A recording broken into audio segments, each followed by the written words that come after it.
historikisht padrejësitë i bën njeriu. Dhe njeriu bën padrejësi kur nuk kupton qëllimin për cilin është krijuar edhe kur shkon në ekstreme.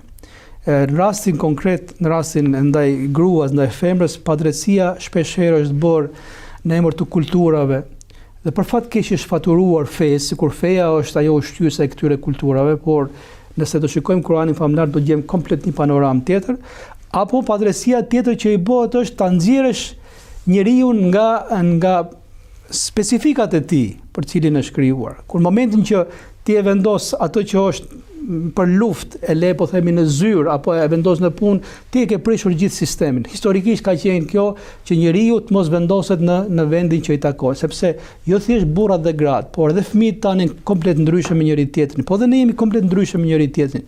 Kjo është bukuria e krijimit të Zotit. Edhe ai çdo krijesë, qoftë burr apo grua, i ka dhënë disa specifika të caktuara.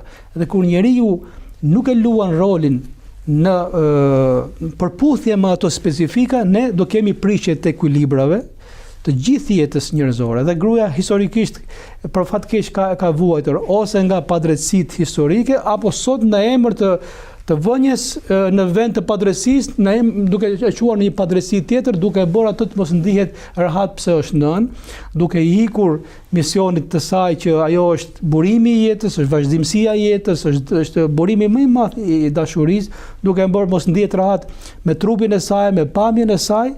Kjo është, kam përshtypjen që është një padrejtësi e cila është ekzistente, por shpresojmë që të gjitha këto që folëm të jenë orientuese që njeriu le të jetë krijesë fisnike, siç e ka dashur Zoti, të jetë krijesë fisnike dhe le të përfitojë nga specifikat që i ka dhënë Zoti për misionin e tij. Edhe në këtë rast misioni i grave është i pazëvendësueshëm, ja të kalon shumë herë më tepër ndoshta edhe misionit të burrave.